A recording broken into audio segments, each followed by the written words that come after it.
Welcome to Content Breaker, featuring Static Dreads, Kaiju Kelz, Strangely Entertaining, and the Zog Boy. Today's episode is The Legend of Korra. The Legend of Korra. What's up, people? Welcome to another episode of Content Breaker. Today, I am your host, Hotman Zog, and I'm joined by the three lovely people, Solid as a Rock, Strange, Flowing Like Water Kelz, and the great Spirit of the Wind Static. How y'all guys doing? Fuck away, man. I got Suicune. Fucking great every time. I don't know how you do it, but I love holy it. shit. I I literally just went off the cuff with that. I did not know which element I wanted to put to you guys. I have to write all my shit down. I'm was blown Kelz away. water? Yes. Woo away, Yes. motherfucker. Okay, so he's water. So he's Flowing like like Bruce water. Lee. You were Spirit Yeah. of the Wind. I'll take it. And Strange as Solid as a Rock. Yeah, I'll take it. Oh, I see you get the fire. I see how it is. That's a Yeah. real secret. Hotman ass. Can I at least be a lava bender though? No. Yes. Why? Lava There Bend can is only be Earth. two. No. No, because there's three. Well, what else can I do? Do I have a secondary element or can I just fly? We'll find out you're when the- we talk about You're the the most. Legend of Korra. We here to talk about Korra. Air is the most spiritual of them. So, in other words, the Air Nation is the only nation with 100% benders. Spirit bending Okay. and whatnot. But we'll Awesome. get into that. Because there you can also go anywhere, anytime. So, who's going to stop them? True. Like flight or teleportation. Both. We reached that point? Mostly Wait, both? flight, but apparently one of them can like go into the spirit world and then just appear somewhere else. What the fuck? So think of like you're like the Star Wars hologram with no limits. I should have had Uh, a song called No my God. Limits. It depends on the time of year, but yeah, it's not just the world in Korra that changes; it's the bending. So we start off with Avatar: The Last Airbender. And now we have The Legend of Korra, which clearly means Aang the Avatar is dead. Because now we have Yes. Korra. What happened? I don't want to derail all of our planned expertise. What happened to Aang? No one knows. Yeah, he just died. Apparently, No, there's a they theory that never- he was in the ice too long, and that caused him Well- to have some type of disease. Well, no, it essentially since he was frozen in ice for 100 years, he was slowly aging along with it, or basically he was losing his life at the time, just very slowly. And so instead of living with Katara and Zuko and all that into their old age, he died at like 60. Maybe. Which is still like old. Yeah, he lived a long, good life after the war, but yeah, still like the first one of his group to die. He just had to die for plot. Pretty much. That's I mean- the most inconvenient way to like get rid of him. I mean, However, if The we plot wanted, giveth and the plot if we taketh wanted away. a story about the Lord. successor to Aang, the next Avatar, yes, the previous Avatar had to die. I feel like That's kind of Kai's answer mandated. is- Kai's answer, did we want a sequel? But anyways, we I have a did. sequel now. We didn't. Sorry, what? So the You Legend do of Korra. not speak for me, sir. Tell me about the Legend of Korra. Well, essentially, it's a sequel series to The Last Airbender. It takes place 70 years after the end of the war. So Aang defeats Ozai and goes about his business around the Avatar, rebuilding the connections between the four nations, trying to rebuild his own nation. And all of that. You can read more about those in the Dark Horse comics that they have. Recommend them. They're pretty good read. They are. They're better than Korra. Fuck you. The show Keeping it cordial. has kind of a mixed reaction between people, as you can tell already. But the basis of how the show starts off is that 4 years after Aang dies, they're out looking for the next avatar. The White Lotus has already had a bunch of different false claims and whatnot. But when they get a call to the Southern Water Tribe, since they know the next avatar is going to be a waterbender, they're like, okay, how serious should we take this? 3, 2, 1, and a boulder flies past their face. A 4-year-old jumps forward, starts water and fire bending, and just says, I'm the avatar, you got to deal with it. Transition to 13 years later. She's 17 at the start of the show. And she's taking her firebending test to like show that she's mastered her third element. Man. Yeah, that's just the first like 5 minutes. Yeah, it's crazy that's what the you basis. can do when you don't have to put the whole world on your back and save, everybody. No, that comes later. Run away like a bitch. Yeah, right. He For did. 100 years. He did. I ain't no shame Yeah. in that. He came back. No But shame. yeah, it's revealed a whole lot later, like many seasons later, that the reason she's taking a firebending test, the reason she's like in this complex living her life instead of traveling the world, is because the White Lotus and specifically her father and Aang's like will, like the will he left behind, instructing what he wanted for the next avatar, was to keep her in one place and teach her all the elements before letting her out. It was a government conspiracy. It basically was. Is Aang secretly the bad guy?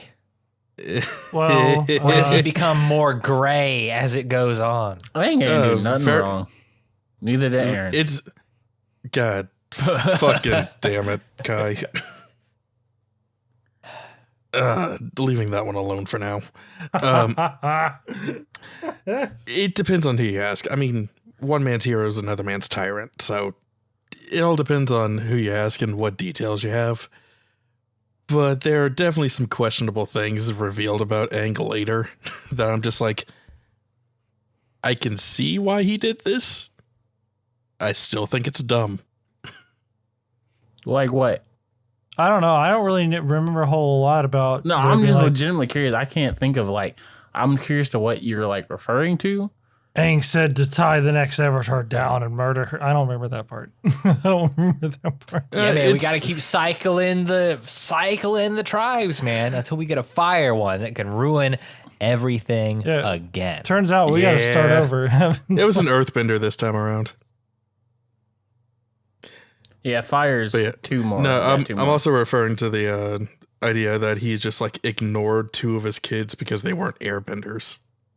Oh, that? Yeah. Yeah, I can understand because he had like all the pressure of like, oh, once I die, this kid is going to be the only like thing left of my culture and my nation. I have to impart everything I know onto him. You're telling me that Aang had bad dad energy. Kinda, yeah. Pretty much. Fuck Aang. Well, hold on. I think it's one of those like good plan, poor execution kind of deal, and It kinda is. It's Aang was no Enji Todoroki. Let's get that sorted first of all. to be fair, Aang didn't really have a dad. He had Gatso, but like, yeah. I mean, not like. Okay, can't- yes, and he was in his a child super soldier, and yeah, I get it. You don't know how to be a parent if you've never had a parent. well, Okay, fine, sort of. but I mean, he still. still had one person looking over him, raising him, teaching him right from wrong, and all that. But at the same time, I think the main point of it was his other 2 kids felt neglected by him, specifically because he wasn't an airbender, and that's kind of like emphasized when the whole family is like all the kids and the airbenders, Tenzin, his whole family is on vacation, and he starts reminiscing about all the times he went out into the world, had fun with his dad, and his siblings are just like, we weren't there. We never did this. You and Dad literally just took off and did all these things, and we never knew about it. Yeah. And imagine if Goten didn't have powers. He probably would have been a lot better off. Like, honestly. But to your point, okay. What I was saying was that, like, I agree. I don't think, like, he's Inji Todoroki endeavor by any means, but also I feel like a act of omission is still an act in the terms of, like, and when you really find out, like, in book 3 about, like, how much it was, like, yeah, that's Aang. That's on him. Like, but also, like, I feel like that could have been on Katara as well. Not that I'm saying that it's Katara's fault. I'm just saying she needed to step up and be like, yo, you have more than one child. Like, love them. But equally, like, can you make someone do something? Yeah. Like, did she love them? Well, did she love her other 2 children? She left enough of an impact on them that their daughter straight up decided, okay, well, I'm done traveling the world. I'm moving back home and helping take care of Mom since Dad's now dead. Yeah, and their daughter, I think, isn't she like the best waterbender in the world? Katara is still the best healer, and their daughter Kaya was directly taught by Katara, so she's definitely one of the upper echelon. But there's been so many advancements in bending that no one really knows who's the best in the world anymore. Other than Aang being the worst, like, dad villain, are there any other more complex, like, relationships or, like, politics and shit? How about Toph and all of her family? So the Baithong family is very interesting because mainly it's like every person was a bad parent from that generation. It's like and Toph she was hard on her first daughter, but was not hard on her second daughter. No, again, it's kind of hard to explain. Her first daughter was very much wanting to live up to her mom's reputation and everything. So she got the same job as her mom. She basically went as hard as her mom did. But Toph, the rebellious, I'ma do what I want kind of character, became the chief of police for this new nation that Zuko and Aang had built.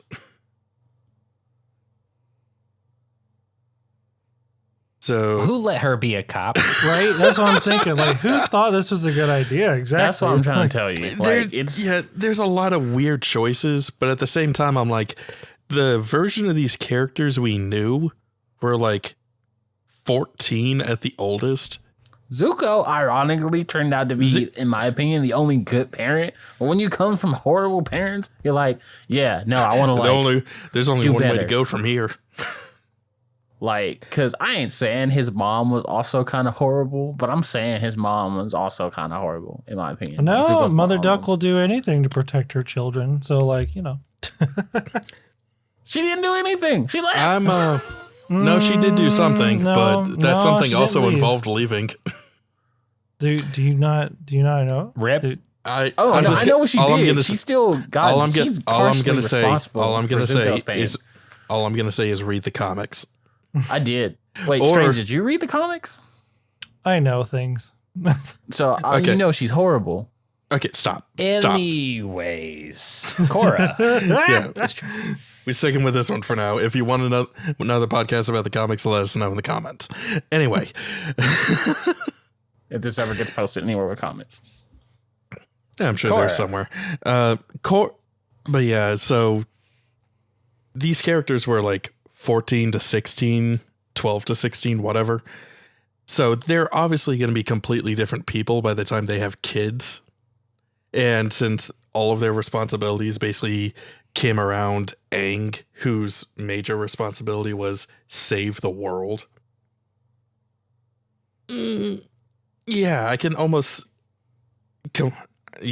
understand why they basically became the authority figures in this, basically a new nation, this fifth nation of the world, which is meant to be a cultural mixing pot of all the other nations. It's Avatar's New York. New York, Shanghai, basically anywhere that is a big metropolistic kind of city where you have a bunch of different people living from Tokyo. many different cultures. Tokyo. But yeah, so would you say that the villains in...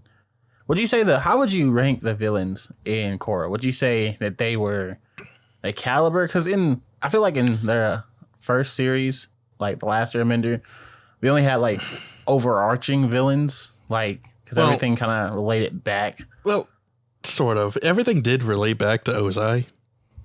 I do agree with you on that. But Ozai was never really a major player in the story until like the last 4 episodes. Every other... Sure, but like the Fire Nation Yeah. was the big looming enemy. Yeah, it very much was there is one kind of threat, and this every other minor threat that we are coming across all goes back to that one thing. Like Zhao, Zuko in season 1, Azula, they're all Fire Nation. It's all the Fire Nation that you got to take down. The villains in Korra were a little more personal and definitely dealt with ideals that many people nowadays struggle with. So, Nowadays, today, whatever. I would like to start by running through the villain. And I'm going to say it. I feel disgraced that one of the characters shares my name, which I'm not going to reveal which character it is. But I'm about to say it's I doxed myself. But yeah, to be fair, that one is voiced by Steve Bloom. Okay, thanks for giving it away. What it was. Yeah, but anyway, so we got starting from the beginning. We have Amon and his people, who are the Equalists. Yeah, the Equalists. Yeah, which honestly I was really rocking with. And my problem with Korra's villains is I always start liking them, minus Spirit Dude. Never really liked him, but I always started liking the villains like Amon and Equalists. I'm like, yo, this makes sense. People against bending, like I'm here for it. Like these are like equal terrorists. But then the big plot reveal happens and you're like, yo, what were you fighting for? It was all a lie. And yeah. I gotta admit there are big problems with Korra's pacing and the story's revelations about their main villains. Like, I still feel like the only villains that I liked, I could say, I won't say that they're good, but the only villains I liked and checked off my marks were the Red Lotus. And yeah, man, Zahir was voiced by Henry Rollins, the lead singer of Black Flag. Yes. What the fuck? Yeah. It's pretty hype news. Yeah. I mean, there are definitely people out there in the world that will take good messages and start like movements around them only to benefit themselves. Again, and only to get what they want out of it. execution. Mm-hmm. Yeah, but it honestly, at least the first 2 seasons, the villains easily go from, maybe they got a point, maybe there's something here, to, oh, you're just the bad guy. You're just this kind of version of Ozai. Okay. Or literally season 2. I want to merge. I want to become the dark avatar, but I don't get any of the cool elements. I only been the element I started with. Oh, that. I mean, okay. At least they gave an explanation for that. Did they though? I don't remember. Yeah, with the episode's beginnings, where they showed you how the first Avatar came to be. Avatar won because why not? Like, Oh yeah, but I mean, I don't know, but still, at least like shoot a spirit laser or something like that. I think that's what happened. I don't really remember season 2. I kind of bleached it out. I think that's the only like I did season 1. The only thing I didn't like about it was the whole romance triangle, square, circle, oval thing. I didn't like that part. Otherwise, it was like, I didn't mind the brothers. Like, that I'm like, cool. Oh, yeah. Glad to see we got a return of this thing. And then season 3 was like, yes, this is what we wanted all along. And then season 4 is like, a little 2 steps down. Still enjoyable. I didn't hate it, but season 4 felt like it was like, I don't know. It's season like anyway, but like no, I definitely feel like each season I want to say is as strong as its villains. I feel like, in my opinion, like of Korra, because like don't get me wrong, like season 2 wasn't unwatchable, but I just had a lot of it introduced season 2. Varric. I'll give you that one. There are a lot of things to justifiably gripe about with season 2. No, Varric is the best part of the show. Like agreed. Like Jolie, do the thing. I love it every time you said it. The only thing that I feel like is comparable to Varric in this is Uncle Iroh. But anyway, Varric, strangely enough, is like a 3-way combination of Sokka, the crazy inventor dude from the Northern Air Temple, and Uncle Iroh. Like, he doesn't mean to be as wise as he is, but he's just real. He just lived a lot of life. He's like, he accidentally stumbles into these wise things. He's a super good inventor, and he's hilarious. I do like me some Varric. But he best part whole series. Yeah. Hey, can this boat outrun my crazy waterbending ex-girlfriend? Why do you think I made it? Yeah. Nah, Varric is a true Chad among Chads. Isn't Varric the one that they teased was like Sokka's kid?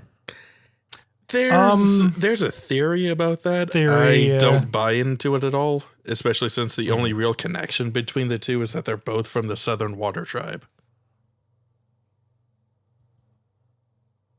Which is fair. I mean, if you argued really hard, I probably couldn't give you a solid statement against it, but I don't see why he couldn't be Sokka's child, honestly. Besides the fact that until season 2, none of them had ever even heard. Most of the people hadn't even heard of Varric, and the only person who knew of him and introduced him into the show was Asami. I mean, based off how the didn't have any writing ties into the previous series. But based off how the writing of this show is, they were never that inconsistent. I'm just saying, we still don't know who, yes, I guess the children would play a role into it, but we never got any explanation on how anyone died, at all from the main group. That's because only 2 people died. Who's Toph's baby daddies? Again, we don't know. We never learned. We don't know one of them.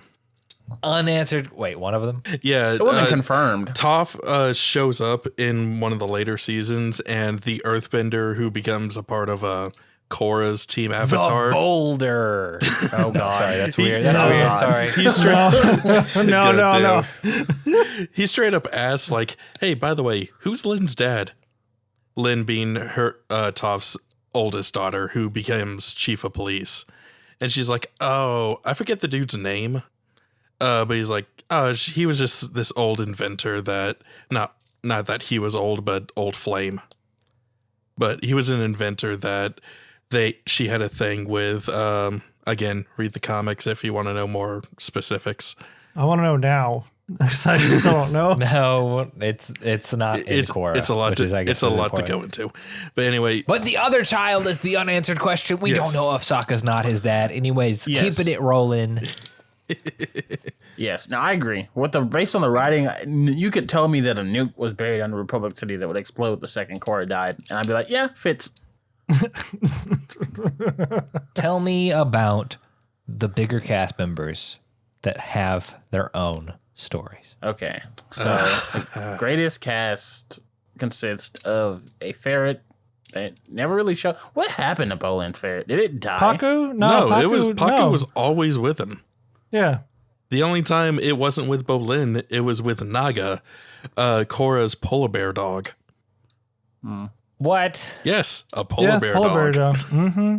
You gotta start watching these. But essentially, we of course have Korra, which this is her story. This is her, like, her whole thing is that she's always wanted to be the Avatar, the exact opposite of Aang, who just, as soon as he found out, he was like, why is things more complicated? Why is my family not this? I don't want to be this. So he runs away from it. Yeah, that came afterwards. Korra, as soon as she found out, was like given all these stories about how great the responsibility is of the Avatar, but how great the Avatar themselves are. So as soon as she finds out she's the Avatar, she's just like, hell yeah, let's go. And she's all about it. She is here to be the Avatar, even though she has no idea what that actually means. Facts. And honestly, it's not until like halfway through season 4 where she not only learns what it means, but learns how she herself can be the Avatar while staying true to herself. And in that aspect, it also kind of mirrors Zuko and his journey. So there are like kind of like callbacks and reuse stuff, but it still kind of works in my eyes. It works. So what do you mean by callbacks to? I gotta call you on that one only because like Zuko to me is one of the greatest like stories in animation. Like his whole character arc. It's an identity thing. They're trying to find out not only who they are, but reconcile their old vision of what the life they thought they were living was supposed to be with the life they are actually living is. Okay, like so you can say that happened with Tenzin as well. Yeah, sort of Tenzin. Tenzin's whole thing was he thought he was like Aang. He thought Aang, his father Aang, was an airbender. He was like the Air Nation. He had to keep it all alive. And as soon as Aang passed, that all was on Tenzin. So Tenzin had to be as good, if not better, than his own dad.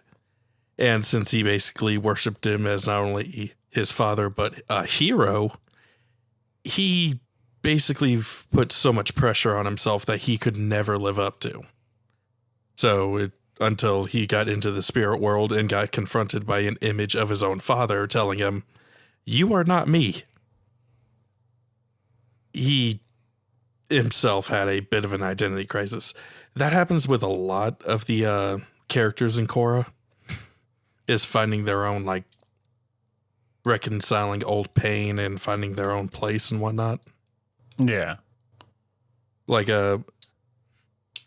Lin living up to her mother's reputation, while also in season 3 reconciling with her sister who lived a wildly different life and arguably a far better one. Getting to live with a happy family and everything, while Lin seems very bitter and alone. Hell, I'll do it. Also blame Tenzin for that. Well, Tenzin never had anything to do with Sue. Yeah. Just because Tenzin and Lin dated doesn't mean anything about that. Oh, no, I mean, that's a blame Tenzin for Lin feeling solidated. Well, Lin never wanted to have kids, and that was a big thing for Tenzin, so the relationship was never really going to last. Mm-hmm. I blame the writing. But, I feel like one of the most underrated characters in the cast is Bolin. Like, amen. Yes. Like Bolin's comedy, I feel like drives. Like, if it wasn't for Bolin, like, I feel like this series would have been at least 3 tiers lower than what it is. Like, yeah, because Mako's like straight Mako's guy. Too like, serious. He's the straight guy to Bolin's funny man. And then Like Bolin's like, Bolin- haha, high five. He's like, oh. Like Bolin, like fangirling over the original Team Avatar is the best thing. Like, because I feel like that's how it should be. It's like these people literally accomplish greatness, and the only person who seems to care about it is Bolin. Everybody else is like, oh, what's up? Oh, it's Qatar. Hey, Qatar, how you doing? Like Bolin, like, oh my god, oh my god. To be fair, Katara. to be fair, half of them are related to one of those people from the previous group. Like all like Lin, Sue, and all their kids, they're all related to Toph. They've seen Toph. They're just like, oh, hi, Grandma. I mean, And yeah. Bolin freaks out. Oh my gosh. Bolin, and although Korra didn't grow up around most of them, she grew up around Katara and heard all the stories and everything. So I don't see a reason why she would be starstruck. I just meant like the whole universe in general. Like, seems like Bolin's the only person who's like, oh my god, Team Avatar. Like, this is greatness. Like, even when the guards, like Zuko shows up, I was like, oh, it's Fire Lord. What's up? Who's not even the Fire Lord anymore at that point. No, his daughter has taken over. Shout out to him. But he's also Who's flying. his wife? He's also flying a dragon. What? Yeah. Yeah, Oh, yeah. Zuko gets a dragon. Yeah. Dragons made some babies. Zuko's still best character. Like, honestly, outside of Varric, it's Zuko and that Varric. freaking elevator scene. Yeah. Bro, does Zuko get murdered like... No, he's too much of a badass. No. Okay. Well, Good. it's in season 3 when they're fighting a terrorist organization whose entire goal is to kill Korra and gives her some of the worst PTSD probably ever put to animation. But they run with that idea. They don't really shy away from it at all. Robin. Teen Titans. I mean, yes, but I mean, like, specifically, I don't know, Korra. Anybody in Yeah. We're Fruit talking about Baskets. Korra. We're talking about Korra. anyway. Yes. And at one point, they're freeing one of their members they're going from member to member, freeing them from a prison because they already tried to kill Korra when she was like 4. Fuck. Got arrested, got imprisoned for years. Now they're breaking out and trying to get the gang back together to try again. So they go to the Northern Water Tribe to try and free their last member. And Zuko has gone to the Southern Water Tribe, pick up Korra's dad, who is the chief of the Southern Water Tribe. So yes, Korra is also a princess, essentially. God damn it. I just find it funny. I told you. Oh, man. But and they've gone to the Northern Water Tribe to prepare for their arrival. And Zuko's like, I have a dragon. I'm gonna go do some air support. And a snowstorm's coming their way, and they realize, oh yeah, that's them. Everyone get ready. They still get their asses handed to them, though. Like, these 4... With a fucking dragon? With a fucking dragon. Yes. Man. Writing was trash. Like, it didn't really make sense. The dragon didn't even fight. It didn't even breathe fire. It tried to get in and whip some of the people around. Yeah, I'm just like, you have a dragon. What are you doing? Mostly because it didn't want to, like, shoot fire at either Zuko or the other people fighting with Zuko, I'd assume. 2 of them are firebenders. Yeah, Zuko is a the other's a firebender. waterbender. Zuko's a firebender and the others are waterbenders. But it decided, I'm going to come in and just whip one with my tail. And then Zuko's just like, no, you're going to get hurt. You need to get out of here. And immediately the dragon gets shot in the face with like combustion bending. What? First off, combustion bending. Second off, Do you does remember? the dragon die? No, No. the dragon does not die. Okay, good. All right, Good. Kelz, But, do you remember Combustion Man? Sparky Boom Boom. Yes. Apparently, yeah, And Sparky he Sparky gets- Boom Boom Man. He gets fucked by Someone that has a boomerang. child. Yes. Oh. Apparently no, he had a kid. No, he doesn't. No, he does not. Well, you know what I mean. Like somebody else knew the Yeah, technique or something. Someone. So. It's a technique people Okay. can learn, and essentially they have a similar tattoo on their forehead, but they're not a mute or cyborg. Was he a mute though? He never talked. I mean, he just had nothing to say. He breathed really hard at one point. Even when Zuko's just like, okay, I won't pay you if you keep doing this. And he's just like, push away, keep doing job. Forget the money, who cares? But never says a word. Yeah, I think there's plenty of reason for him to speak. He just never did. So you were talking about Korra's PTSD. Yes. And that's like an example of like how dark the Legend of Korra can get. Tell me a little bit more about like how dark the storytelling goes. It it doesn't ever talk about something like genocide like the previous series did. Yeah, man, fuck the Airbenders. Yeah. What? Sorry. Oh. You took me off guard. I was But like, it does. I mean, I guess It gets in into Korra more, like- you see what happens. Yeah. Go ahead, Sort of. go ahead. With Korra, it gets to be like more personal kind of demons kind of thing. Like you see with Lin and Sue, you get a flashback of like when they're growing up in Republic City, this New Yorky kind of place, the Fifth Nation and whatnot. And Lin has to decide whether she's going to arrest her sister because she's running with criminals or what she's going to do. She tries to just like peacefully take her bag, even like reaching out with some metal building to grab her hand. And her sister breaks it and sends it back to mutilate her face.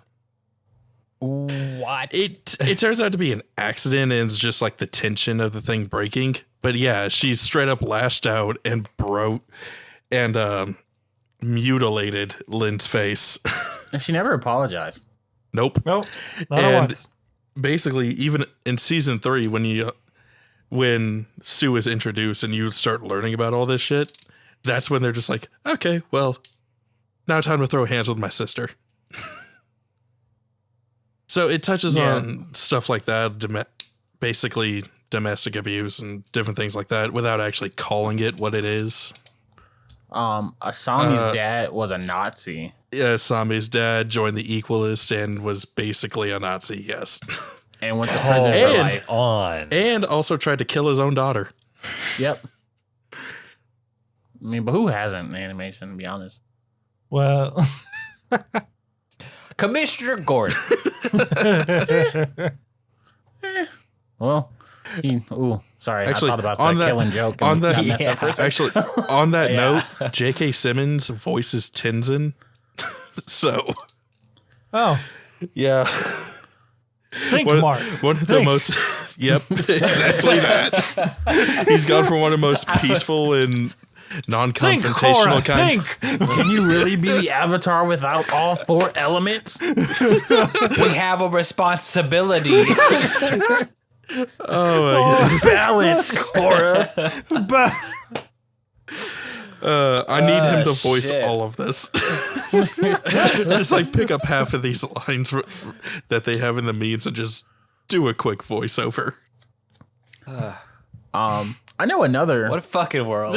I know another dark theme that was dealt with was kind of like themes of still. There were still like, I want to say segregation, but like there was It kind of still was yeah. with the Equalists and all that. Yeah, with the Equalist, and then the whole thing with like Mako's thing about his, was it one of his parents or something? There was like Both. a weird story with that. Both of his parents died. I forget if they were like murdered or if it was an accident or something like that. I think they were murdered by like a terrorist group or something. wasn't the don't- triad or something like I don't that? remember. Or the- No, him and Bolin were living on the streets as children for a couple of years. And then this mob-like gang basically said, hey, you do some work for us and we'll take care of you. Isn't it the triad though? Yeah, they're the triple threats Oh, or the okay. triad All or right. whatever. I was like, I know the triad comes in at some point. And essentially Mako ran some numbers for him over some books, some small time stuff, while Bolin was the funny man. But they were also like 10. Enforcers? No, they would never did any like hard crimes or anything like that. But yeah, they were like 10 years old, living on the streets, and had to live mob life until they basically got a break as professional athletes. It'd be like that, man. It's too real. Yeah. I did actually like that concept of like the pro bending. I was bending, like, yeah. yeah, why wasn't this like a thing before? I guess you can kind of like the Because air. the world was at war. Boulder. Yeah, and the world was at war. It basically just took Trying to be okay.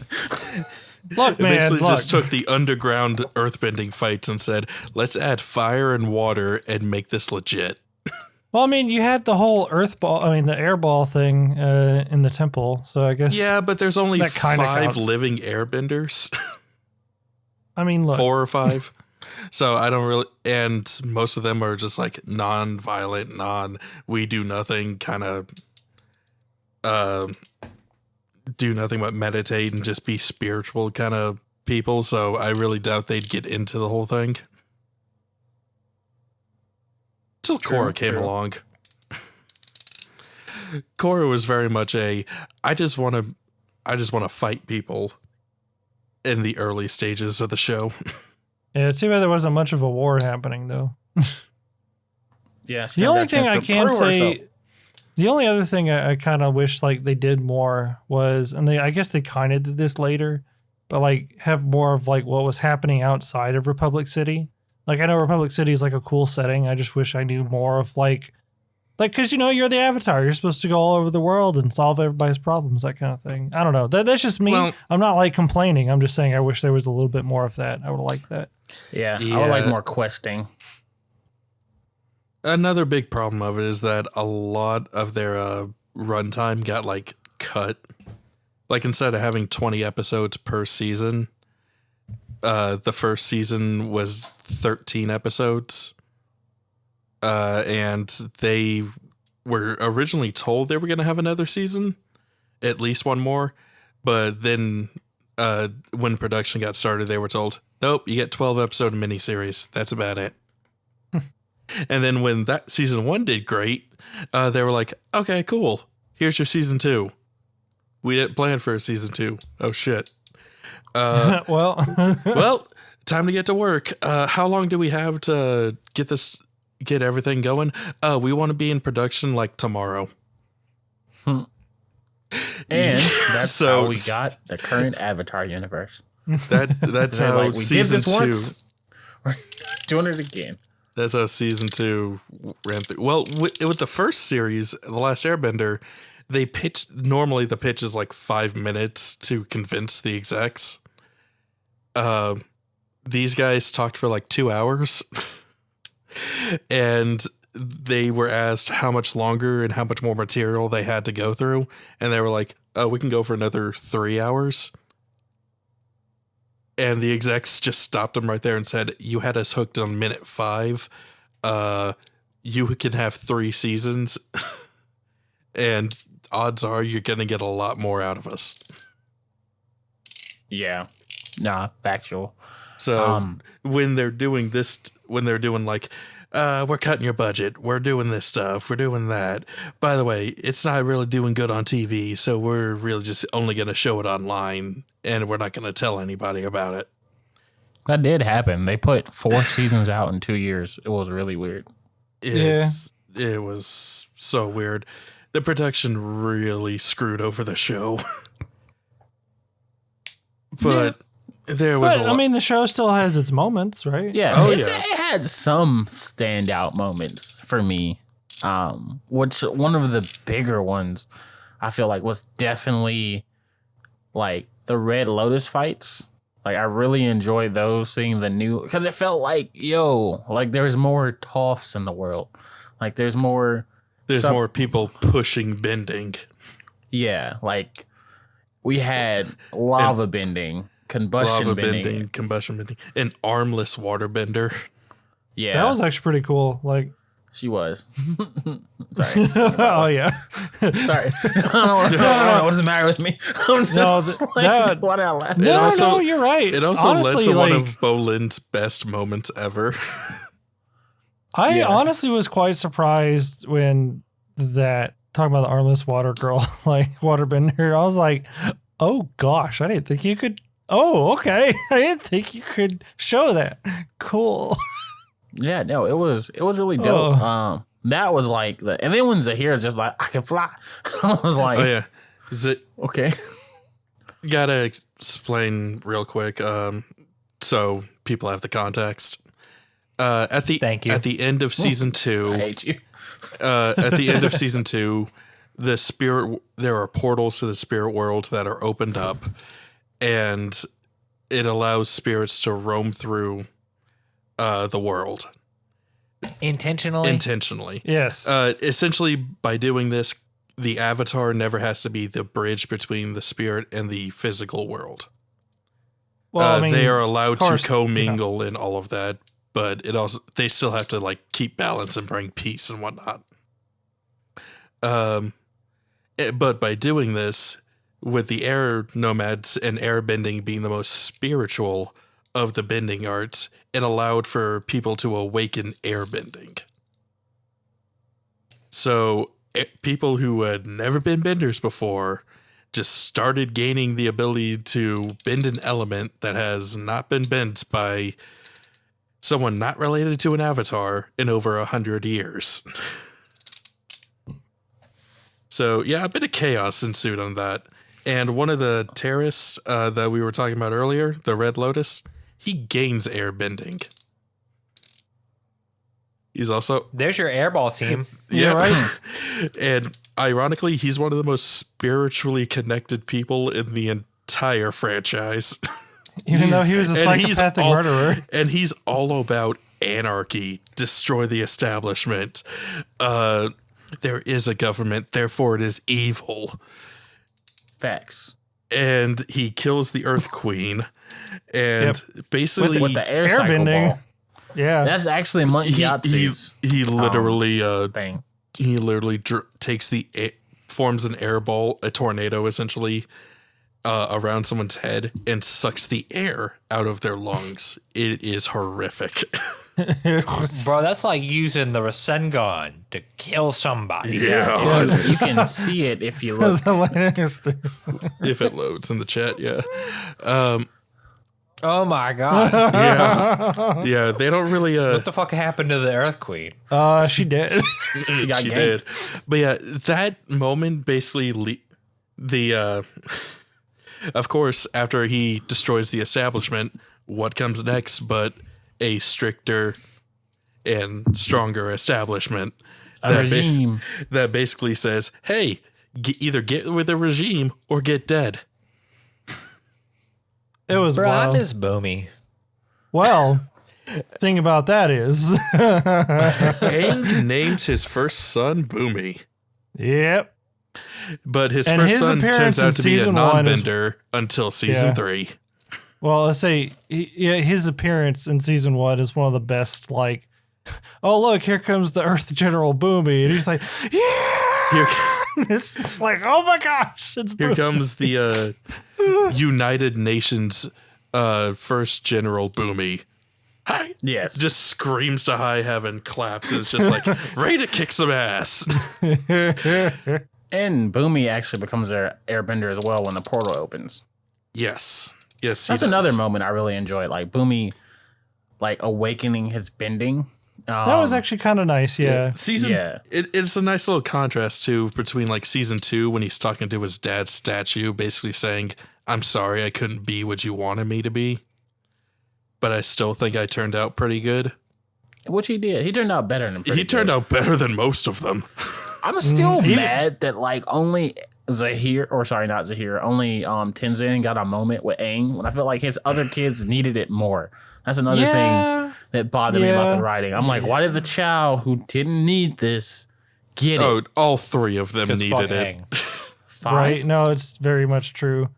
But no, even without bending, Boomy was still a force to be reckoned with. Like, Oh yeah. He literally destroyed a whole enemy camp. He literally pulls out a flute, plays some music to calm some spirits down, steals essentially a mecha suit tank, and then destroys an entire enemy encampment single-handedly.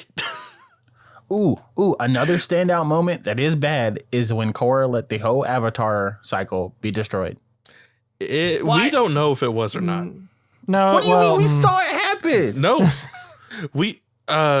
Because we don't know if what- it starts again with Korra. We don't know. Like all of the previous avatars before her, she has no way to contact him. No way to do that. We know that for a fact. But we don't know if the avatar cycle is going to continue after Korra. Didn't she get Rava ripped out of her? But she also rejoined with her. Yeah, so that's the thing. We don't. Well, I don't know. I mean, I know they're going to do more animated series, so I think everyone's speculating like Genji's going to be next, and the Sandbender. Well, so Genji's that would be interesting. fan-made thing right now. Well, It'd be really cool if they just decided, hey, y'all got some good shit. You got some good ideas. It works with our world. How about you come on as writers and we just make you an animated series? While you're here, have you heard of Rooster Teeth? They need help. God damn it. Hey, that one's for like 2 or 3 weeks from now. True. Right. I'm gonna have some fun. But yeah, we don't know, I guess. But that was, regardless of what happened, she destroyed the previous cycle. Like she lost.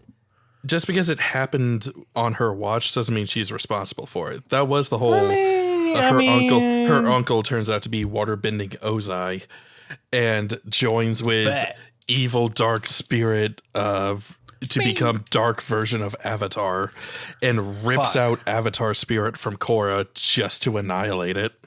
I don't think he was like a Ozai though, because like he went we didn't even really see him bend like that. Ozai was doing some. We basically saw him bend like that. Bullshit. He was doing some hood shit. I don't. But okay, we saw Ozai doing like all of his bending outside of one lightning strike, all under the comet that made him like 100 times stronger. Planning. And the water and Unalak. Yeah, Unalak. I think that's his name. Yeah, I usually just call him waterbending Ozai because that's what he reminds me of. He does most of his bending without any assistance, but when he joins with the dark version of the Avatar spirit, all of his bending is like supercharged and is basically on that level. I mean, I don't know. I feel like I don't really remember his whole motivation between connecting. It was worlds. His village got destroyed by barbarians at one point. No, he organized that. Oh. The idea around the whole thing was that he thought he was a part of the Red Lotus, and he thought the system was broken and was no use for it. The current Avatar was pointless. It was useless. And following it was only going to lead to more disaster. And he used the 100-Year War as an example of it, and how rebuilding from that has basically been more commercial than spiritual. So he decided to join with the spirits. He decided to let some of them rampage through the world while he searched for the other side to the coin of the Avatar spirit, since balance is always abound and always seeking to restore balance. And he decided to join with that, eradicate the current Avatar, which is his niece, and move on. But still, that's not really. He always had balance. this complex of he wanted more power. Like it was never enough for him. He's chief. He's chief of all of the Water Tribe. He has basically all of the Water Tribe at his beck and call to do with whatever he wants. But his brother is the father of the Avatar. Nope, I don't like that. Must destroy the Avatar. Must have my power. So we've got Korra, who let endless generations of Avatar knowledge be taken away Facts. from her. Facts. Yes, essentially. We've got Aang, who ran away and slept under the ice like a little bitch for 100 years, letting the world get fucked. Allegedly. Also facts, though. Which one is the better avatar? Aang. So hold on. Okay, before everyone starts fist fighting, hold on. Aang was better in the essence of he saw, I guess, the more spiritual side of things. So like, okay. He was always Korra more is- spiritual, yes. Yeah, so like Korra is the better fighter. That's pretty much how she was trained, was mostly in combat, not so much the spiritual side, which she had to struggle with later, as we see in like season 2 and 3 and all that stuff, you know. But Aang was more of the like, I had this on my brain earlier. He was more of the like, let's make peace, let's not fight. Fighting and violence is bad, but also that's because Aang was an airbender. So they each have their strength and weaknesses because we're like, okay, Korra, this is your time. This is your time to make peace. Korra's like, nah, I'm gonna hit a dude with the rock fist. And it's like, okay, Until she- all right, well. Until she got hit enough times that she was like, okay, I think I need a heal now. Yeah, probably I'm not. going to take a few months in rehab. So I will agree Korra is a better fighter, whereas Aang also, well, he could probably take somebody's bending away. But they're was a each beast. different avatars in their own, that's like saying, Yeah. okay, well, Kyoshi or Korra, who's better? You know what I mean? Like, Yeah, they actually have a lot more in common than most of the other avatars, actually. yeah. Actually, it's a good thing you brought up Kyoshi, because in the Kyoshi books, there's this notion that every avatar is born into an age that needs them. So, like, the 100-Year War needed someone like Aang to bring an end to it. And To run away for 100 years, so we could make it 100-year war. But Basically, he wanted yes. to end it peacefully, not violently. That's yes, the whole thing. but since I mean- he wanted such peaceful things, but in a very non-peaceful and turbulent time, which basically said, hey, no, I know you don't want to fight, but if you don't, you're going to die, and so is everyone else. Get over it and fight. Whereas Korra is much more of a, I just want to solve things with my fists at first, has to come to terms and learn the world that she lives in and who she is, and so she can learn how best to go about her mission of maintaining that peace that Aang has brought. It's it really is a tricky and strange question, and I know I'm the one who put it in there, but I still think it's worth discussing. So, thank you. So, first of all, addressing what Kelz said about Aang ran away. Oh yeah, So we're missing the point. If Aang had stayed, he would have died. Yes, the Avatar would have reincarnated, but they just went and wiped out all the waterbenders too. So my thought process was, the Fire Nation just gonna keep doing that? Like, but anyway, Well, just yeah, another thing that about would it. have been the No, idea, no, but no. we don't know if Aang would have died. If Aang had been there, they would have had the Avatar state on their hands. So, I mean, yeah, he wouldn't have had An control uncontrolled over one, any though. of that, Yeah. but that mountain was full of snow, If my issue even is in the less. summer. So, My issue is less like would he have died, and more his motivation for fleeing. yeah, yeah. Like he ran away because he was scared. yeah. which is Yeah, true. he He And was didn't then- really 12. want it. Yeah, he didn't want to be the Avatar as well. That's why He was you gotta 12 wait till compared like, to a 17-year-old who had, like, Aang was told he was the Avatar at 12, and then was like, hey, here's the responsibility of the world. Like, Korra, Well, it wasn't. probably because of Aang, was told, like, at birth, yo, you the Avatar. Like, Yeah. let me do this different. But both things will mess you up. One of them is, hey, I know it's too early to tell you this and everything. By the way, since you now are known as this thing and we are going to spread that around, everyone will treat you different. The other one is, if you don't live up to what the previous people did, the world is fucked.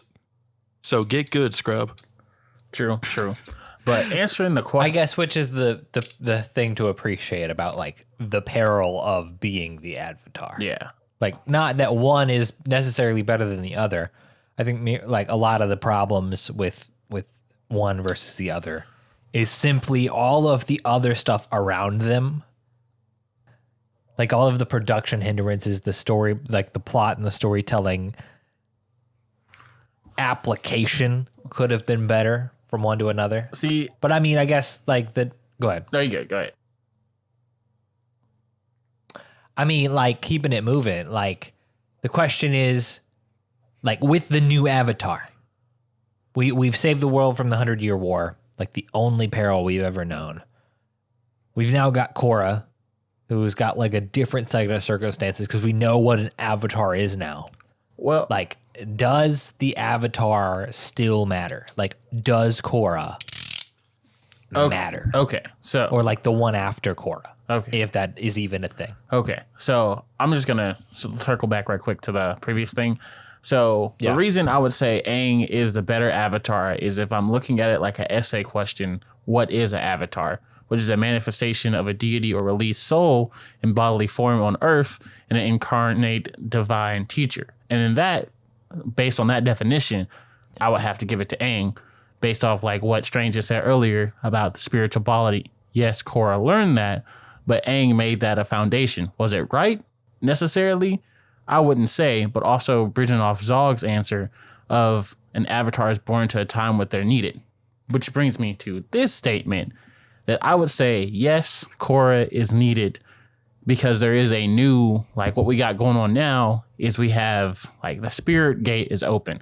Like spirits and humans can go back and forth apparently. So who's going to lead that? Like Rava, who is Korra, and thus there will always be a situation in which the Avatar is perpetuated as long as the Avatar is needed. Allegedly, again, because we don't know if the cycle is coming back. But based on the information we do have, I would say it's very likely that the Avatar will be needed in the future and will continue to be reincarnated. It is likely, and the only thing I can think would be different this time around is that instead of starting with Avatar 1, it's starting with Korra. God. But the only thing, the only, like, not issue, because basically what you said is right on the money. It's just the only thing I was like, comment on with what you said there is that each Avatar is their own person. They are not Rava. Rava is its own spirit. Rava is just the connecting spirit traveling between these lifetimes within the Avatar, keeping that connection going. Is Rava the one for all? Yes. Essentially, yes. Yes. Rava Bet. is the Rava is a stockpiling light quirk. Yeah, Rava is a light spirit that is essentially one for all. Yes. Which brings like a whole cornucopia of confusion to me because like that stockpile. So if Korra goes into the Avatar state, how strong is that going to be the next time? Because I don't think we saw it again after it was ripped out of her. Oh no, we absolutely saw it again. Yeah, we saw it. Essentially, what the Avatar state Then why was it so strong? Okay, the Avatar state is the power boost from Rava. It essentially allows all of Rava's energy to flow through and enhance the current Avatar's abilities. That's why in season 2, Korra can just, I'm glowing, and now I'm a Super Saiyan. So that's a different definition than season 1. But it's just But in part. season 1, It's it was part the previous. of it. It's part of it because as Roku explained in the previous series, the glow is the combination of all the past lives. That's why when the Avatar were to speak, when they're in the Avatar state, you would hear this echoing voice that just is clearly many different people speaking the same words. It is the current Avatar speaking, but it is as if all of the previous Avatars are also speaking. The only I time don't like that. the only time Korra experienced something like that is at the end of season 2 when she goes into the Avatar state to fight her uncle when he's merged with the dark spirit. Afterwards, since there is no previous knowledge and everything to draw on, she does not have that. All she has is that Rava power boost kind of thing. Well, I don't know. It just feels like, again, like there are a lot of conflicting things. I feel like not like super conflicting, but just I don't know. It feels like the whole spirit Megazord thing is just like with Rava being just random. Well, actually, that wasn't Rava had nothing to do with that. All the dark energy made Vatu the dark spirit and Uno like transform into that thing, but Korra recognizing her own strength, her own like meaning, and her own like self, meditating at the perfect time in the perfect spot allowed her to connect to other cosmic forces and energy, which basically said, hey, now you can project your own power. So yeah, all of that kaiju battle thing, that was Korra's abilities, not Rava's. So you telling me Soldier number 6 could have done that if he was in the right spot at the right time and was on like shrooms? Basic. Oh, you're telling me that this is a Studio Trigger production? Season 2 of Korra? Yeah, it kind of is. Darling in the metal. Here we go. Darling in the Korra becomes a planet. I don't know. This is some Dragon Ball Super mess. Read the manga. No, that honestly, I will say that kaiju battle did feel very Naruto Shippuden to me. Why you got to do that? Why you got to? Speaking of production problems. Oh yeah, the show was made. That was one. Yeah. Wow. That's the production problems we're talking about. The problems with the show being made, hindering the story continuity and shit like that. Let's talk about that for a minute. It was really like Zog said. It was the fact that they had changed what the season was. Like if it was going to be a 12-episode one shoot to, hey, give us 4 seasons, to not this long to that long to, hey, we're going to go air on Nick.com. Like, what? Like, no, and then with the Nicktoons. Okay, like, all of season 3 was put online. Most of season 4 was put online. The only bit that ever got any kind of advertisement throughout that entire time was the finale to the entire goddamn show. No one knew what it meant.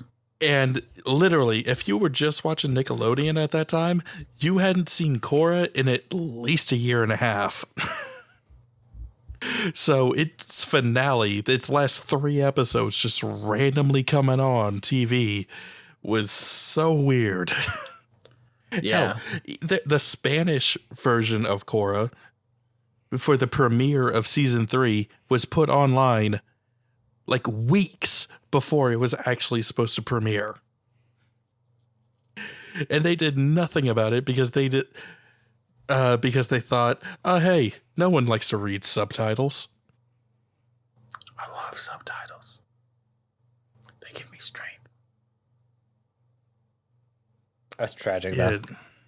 Yeah, but, you know... Do you go ahead. I was going to say, as much as, like, I hate that all that happened to bring Korra down, I'm kind of grateful that it happened. Like, Korra had to be the martyr series, because I felt like if it didn't, the creators would have been like, yo, sure, we'll take this Netflix deal and make a check. But since they already went through that once, they're like, no, we don't want to do this. We know our worth.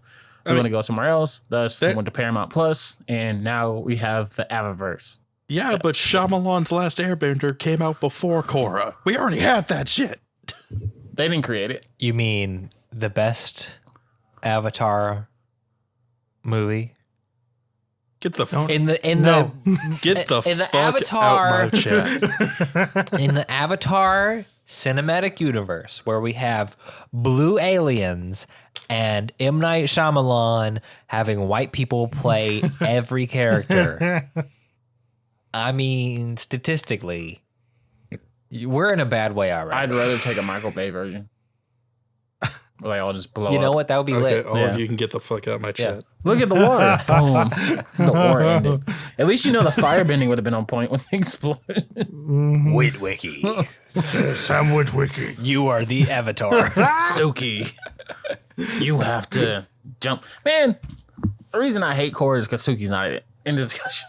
Just not really though. My Like, waifu, That's the real my answer. waifu's not here. It's trash. I mean, just tell me mean- where she went at least.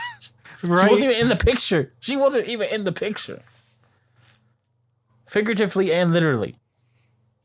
We just want answers. Yes. Give it to me. But overall, Do you think we're gonna get answers No. in the new upcoming? I doubt yes. Whatever. Yes, Uh, I do. I Don't do have think to. they're going to expand on a lot of things, so they're definitely going to answer some questions. But the question is, are they the answers you're looking for? Probably I not. don't care. Honestly, like at this point, I'm just like, no offense. Like I just respect ATOL for what it is. Team Aang will always be my Avatar team. So like, I don't really care what I'm gonna watch it, of course. But in terms of like what they do with, I don't care. Like I'm reading the comics. I'm really enjoying those. I hope we see those animated. If we don't, we don't. Yeah. I will say, for anyone who does not like Korra, like, you can't look past its faults. You can't help but, like, dislike what is here, but you do want to like it. Read the Kyoshi books. Because I promise you, everything to like about Korra is in there, besides the technology and the world advancement, since it takes place before Avatar: The Last Airbender. Factual. But it also takes out most of those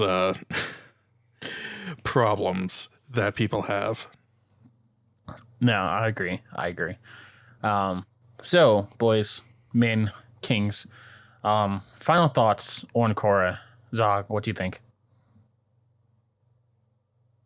It has its problems. I cannot deny that there's a good amount of problems that can easily kill lesser shows. And for some out there, this is a lesser show. You're wrong, but Yes, it is. hold your opinion. It's definitely a good show. Like, I really enjoy this. Then again, I basically like anything Avatar: The Last Airbender related.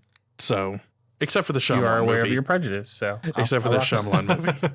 Yeah. I can't help but.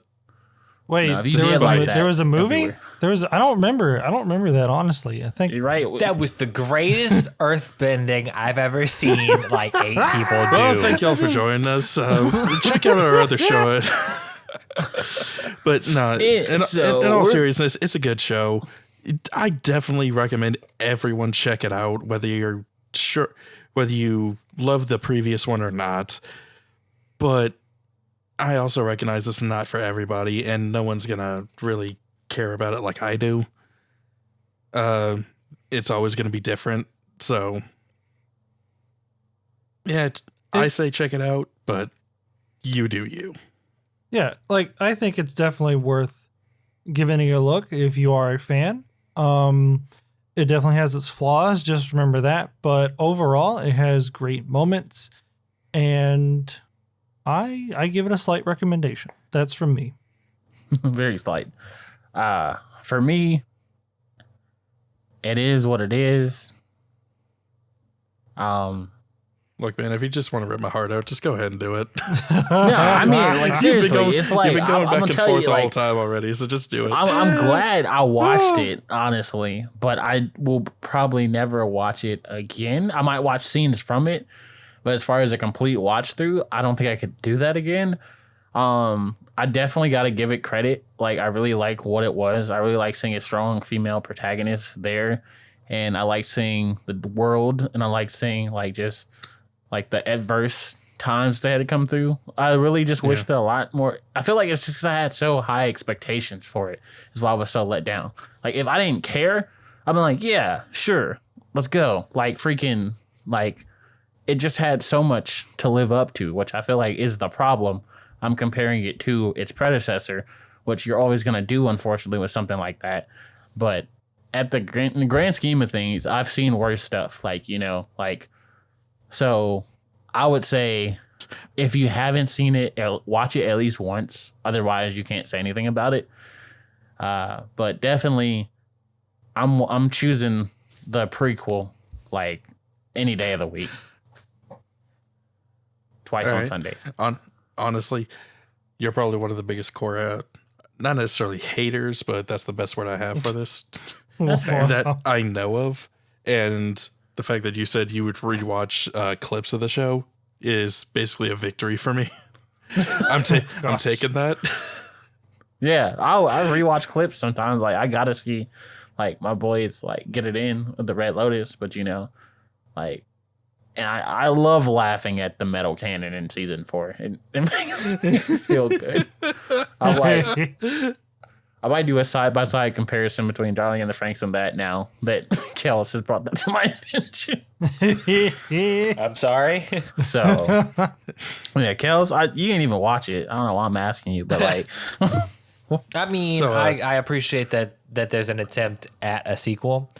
It's tragic that, like, the legacy of it is so mired in the problems of getting it made that the story is kind of tainted by that fact. Like, the true vision couldn't be achieved due to the creators getting jerked around so hard.